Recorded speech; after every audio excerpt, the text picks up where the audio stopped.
함께 저를 따라 해 주시기를 바랍니다. 하나님도 알아주는 사람, 하나님도 알아주시는 사람. 누구나 세상에서 알아주는 사람이 되기를 원해요. 직장에서 내 능력을 알아주기를 바라고, 가정에서 내 수고를 알아주기를 바라고, 또 사회에서도 사람들이 나를 알아봐 주면 좋겠다, 그런 마음들을 누구나 다 갖고 있습니다.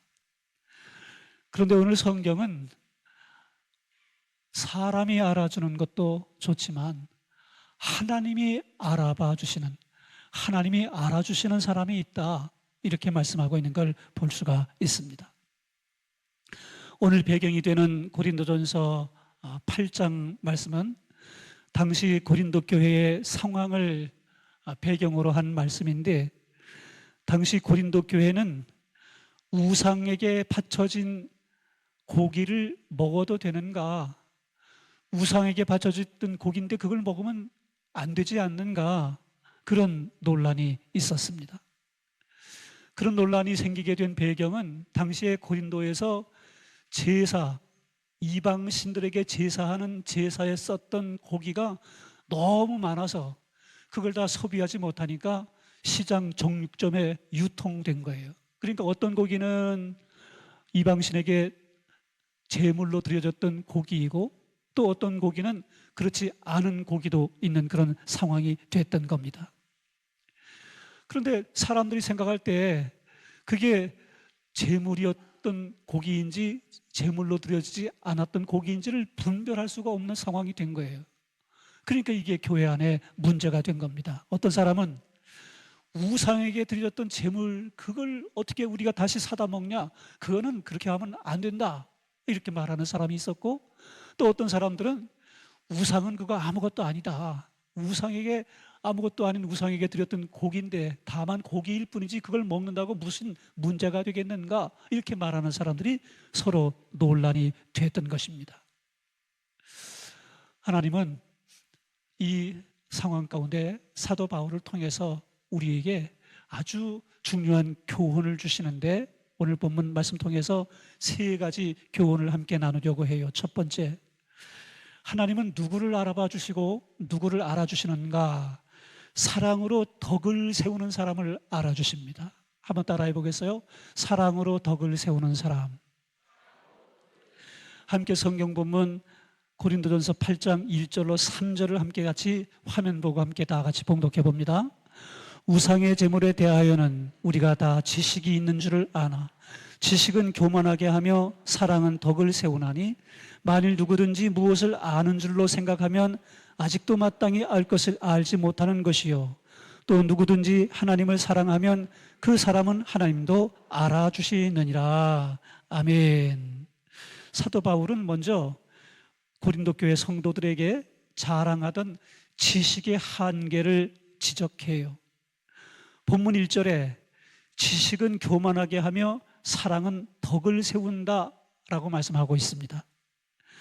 교만하게 하며 라는 단어는 원어로 피시오라는 단어인데, 이 단어는 바람을 넣다, 풍선처럼 부풀어 오르게 하다 라는 뜻입니다. 지식은 있는데 사랑이 없으면 마음이 바람 빠진 풍선처럼 헛바람만 들어서 겉모습만 커 보인다라는 뜻이에요. 영적인 비만 상태라 말할 수 있습니다. 덕을 세운다라는 단어는 오이코도메오로 하는 단어인데, 집을 짓는다, 건축한다, 그런 뜻이어서 차곡차곡 벽돌 하나하나 쌓고 기둥을 만들고 석가래를 걸고, 그래서 점차 그 집을 완성해 나가는 것처럼 공동체와 이웃을 견고하게 세워간다, 그게 덕을 세운다는 단어의 뜻입니다. 아무리 성경을 많이 알고 정통신학을 공부했고 신앙의 연조와 경력이 오래됐어도 그 지식으로 남을 비판하고 판단하고 있다면 그것은 피시오, 교만의 헛바람이 든 것입니다. 하나님은 그런 사람을 알아주시지 않습니다. 하나님이 알아주시는 사람은 3절 말씀에 있는 대로 누구든지 하나님을 사랑하면 그 사람은 하나님도 알아주시느니라 하시는 말씀대로 사랑으로 행하는 사람을 하나님께서 알아주시는 것이에요. 마더 테레사라는 수녀를 여러분 이름 기억하시지요? 아주 유명한 분이죠. 어떤 기자가 그에게 노벨 평화상을 받는 자리에서 이렇게 물었어요. 전 세계에 이렇게 전쟁과 복잡한 정치적 갈등이 있는데 이걸 해결할 수 있는 그런 방법은 없습니까? 이렇게 물었어요.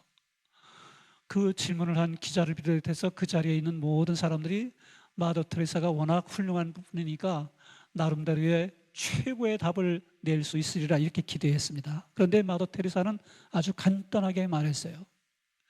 세계 평화는 많은 지식으로 되는 게 아니고 또 국제적인 협력도 중요하지만 그런 것으로 되는 게 아니라 여기에 있는 우리 한 사람 한 사람 모두가 집으로 돌아가 당신의 가족을 먼저 사랑하는 것으로부터 세계의 평화는 이루어집니다. 이렇게 말했어요. 가정, 교회, 내 주변에 있는 이웃들 한 사람 한 사람을 사랑하는 그것으로부터 세계의 평화가 가능하고 전쟁도 그치고 복잡한 정치적 갈등도 해결할 수 있다라는 원리이지만 사실은 너무 간단한데 아주 중요한 진리가 그 속에 포함되어져 있습니다. 사랑으로 덕을 세우는 사람, 사랑으로 덕을 세우는 사람, 이 사람을 하나님은 그 사람을 알아주시고 또 세계 속에서 하나님 앞에 우리가 각기 이 작은 아산시 천안시에 사는 무명의 한 사람에 불과하지만 하나님의 놀라운 역사를 이루어가는 주인공으로 우리를 사용할 수 있다는 말씀인 것입니다. 여러분, 내가 좀 안다고, 내가 신앙 경험이 좀 있다고 다른 사람 잘못하는 거 지적하지 말고 사랑으로 잘 인도하고 또 그들을 인도해서 하나님 앞에 이 하나님이 알아봐 주시는, 하나님이 알아주시는 그런 사람으로 신앙 실천할 수 있는 저와 여러분 될 수 있길 주의 이름으로 축복합니다. 아멘. 두 번째 교훈은 내 자유와 권리를 제한할 수 있는 사람을 하나님은 알아봐 주십니다. 4절로 9절까지의 말씀 가운데 보면 하나님께서 알아봐 주시는 사람은 자신의 자유와 권리를 이웃을 위해 스스로 내려놓을 줄 아는 사람입니다. 4절부터 8절까지 바울은 신학적으로 아주 명쾌한 지식을 선포해요. 우상은 아무것도 아니다. 하나님은 한 분뿐이시다. 그러니 우상의 신전에 드려진 고기를 먹는다고 해서 우리가 더 나빠지는 것도 아니고 안 먹는다고 해서 더 좋아지는 것도 아니다. 그것은 본질이 아니다. 다 맞아요. 먹지 않아도 된다. 먹지 않아야 된다라는 말도 맞고 먹어도 된다라는 말도 맞습니다.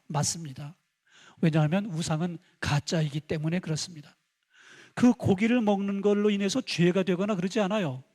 고기를 먹을 수도 있고 먹지 않을 수도 있는데 사도 바울은 9절에서 이걸 아주 강력하게 권고합니다. 너희의 자유가 믿음이 약한 자들에게 걸려 넘어지게 하는 것이 되지 않도록 조심하라.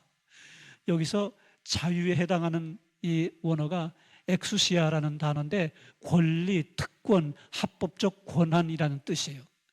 내가 내 돈 주고 내가 사 먹는 거니까 나 얼마든지 먹을 수 있다, 이럴 수 있다는 것입니다. 또 걸려 넘어지게 한다라는 단어는 프로스코마라는 단어인데 길에 놓여 있는 장애물이나 걸림돌을 의미해요. 아무리 나에게 권리가 있어도 누군가에게 그것이 걸림돌이 된다면 하나님이 알아봐 주시는 사람은 자신의 권리를 스스로 내려놓고 믿음이 연약한 자들을 배려할 수 있는 사람, 그 사람을 하나님께서 알아봐 주신다라는 것입니다. 우리나라 선교 초창기에 에비슨 선교사라는 분이 전도하다가 백정, 예전에 소나 돼지를 도축하는 사람을 백정이라고 불렀고, 그런 일을 하는 사람들은 신분상 양반, 상놈 이런 반차를 두고 있을 당시에 이 상인, 상민, 욕이 될 것 같아서 표현하기가 어려운데 그런 부류에 속해 있는 직업군이었습니다. 그런데 전도하다가 박성춘이라는 백정을 이 에비슨 선교사가 전도했어요. 그래서 지금은 승동교회라고 하는 이름으로 교회 이름이 바뀌었는데 당시에 곤단골 교회라고 이름이 불렀는데 그 곤단골 교회에 출석하게 됐습니다. 그랬더니 그 곤단골 교회에 있던 양반들이 난리가 났어요. 아니, 백정이 어떻게 우리 양반과 함께 같이 교회를 나와서 예배를 한 자리에서 드릴 수 있습니까? 그래가지고 일단의 무리들이 나와가지고 안국동에다가 교회를 개척하고 나갔어요. 그런데도 불구하고 백정도 예수 믿으면 형제다 이렇게 인정하는 양반들이 있었어요. 그 사람들이 승동교회에 남아서 그 박성춘의 사람이 신앙생활 잘 할 수 있도록 그를 돕고 그를 잘 격려했는데 나중에 승동교회 장로님까지 창립을 받게 되는 일이 있었습니다. 어느 교회가 더 좋은 교회예요? 어느 교회를 하나님이 더 알아봐 주실까요? 나하고 좀 다르다고, 또 믿음이 좀 적다고 무시하거나 또 그들을 외면하는 사람보다 오히려 그 사람들을 위해서 내가 누릴 수 있는 권리 또 특권 이런 것들을 내려놓을 수 있게 되는 그런 사람들을 하나님께서 더 알아봐 주신다라는 교훈입니다. 여러분, 우리가 하나님 앞에 이 귀한 교훈을 꼭 마음에 새길 수 있게 되길 주의 이름으로 축복합니다. 아멘. 마지막 세 번째 교훈은 약한 영혼을 형제로 자매로 대하는 사람을 하나님께서 알아봐 주십니다. 오늘 본문 11절과 12절 말씀을 쉬운 성경으로 보면 사도 바울의 심장이 느껴집니다. 지식이 있는 자들이 신전에서 당당하게 고기를 먹는 모습을 보고 믿음이 약한 자들이 저래도 되나? 하며 양심의 가책을 받으면서도 아직 그걸 먹을 수 있는 만큼의 믿음이 아직 안 되는데 따라하다가 결국 신앙의 파선에 이르게 되는 사람들이 생겨지는 상황이 됐어요. 12절에 보면 이같이 너희가 형제에게 죄를 지어 그 약한 양심을 상하게 하는 것이 곧 그리스도에게 죄를 짓는 것이니라 하신 말씀이 있습니다. 기독교의 위대한 원리가 있어요.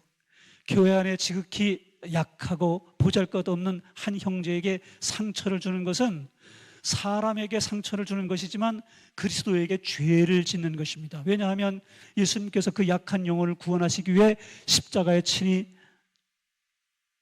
피를 흘려 죽으셨기 때문이에요. 오늘 설교의 본문의 결론이자 사도 바울이 우리에게 주시는 강력한 메시지인데 사도 바울은 이렇게 말합니다. 만일 음식이 내 형제를 실족하게 한다면 나는 영원히 고기를 먹지 아니하여 내 형제를 실족하지 않게 하리라. 실족하지 않게 하리라. 이 실족하지 않게 한다라는 단어가 스칸달리조라는 단어인데 영어의 스캔들이라는 단어가 이 말에서 왔어요. 덫을 놓아 걸려들게 하다, 넘어지게 하다 그런 뜻입니다. 사도 바울이 고기를 먹을 줄 몰라서 고기를 싫어해서 채식주의이기 때문에 고기를 안 먹겠다는 게 아닙니다. 다른 형제, 연약한 사람들이, 믿음 없는 사람들이 나 때문에 걸려 넘어지는 일이 될까 싶으면 나는 고기를 영원히 먹지 않겠다라는 말이에요. 교회 안에는 다양한 사람들이 모입니다. 우리 장로님들 같이 신앙 연조가 깊고 오래되고 영적 체험이 많은 분들도 계시지만 이제 막 믿고 돌아와서 아직 성경책을 어떻게 찾는지도 모르는 분도 계시고 성경에 나와 있는 단어가 도무지 무슨 말인지 이해할 수 없는 그런 내용들이 너무 마음에 힘든 분들도 계십니다. 어떤 경우는 교회를 다니기는 다니는데 아직 믿음에 충분한 훈련이 되지 않아서 경건 훈련이 부족한 그런 분들도 계시지요. 어떻게 해야 될까요? 약한 사람들 돌보아서 배려하고 믿음이 자라지 않는 그런 상태에 있는 사람들 신앙으로 잘 훈련될 수 있도록 격려하고 그래서 영적 수준이 점점 더 높아지고 하나님 앞에 건강한 공동체로 세워갈 수 있는 일에 전 성도가 하나 되게 될 때 교회는 부흥하고 하나님은 그런 분들의 그 수고를 알아주시는 겁니다. 하나님이 알아주시는 사람, 우리 아산천업교회 모든 성도들이 하나님이 알아주시는 사람으로 하나님 앞에 온전히 쓰임받게 되길 주의 이름으로 축복합니다. 아멘.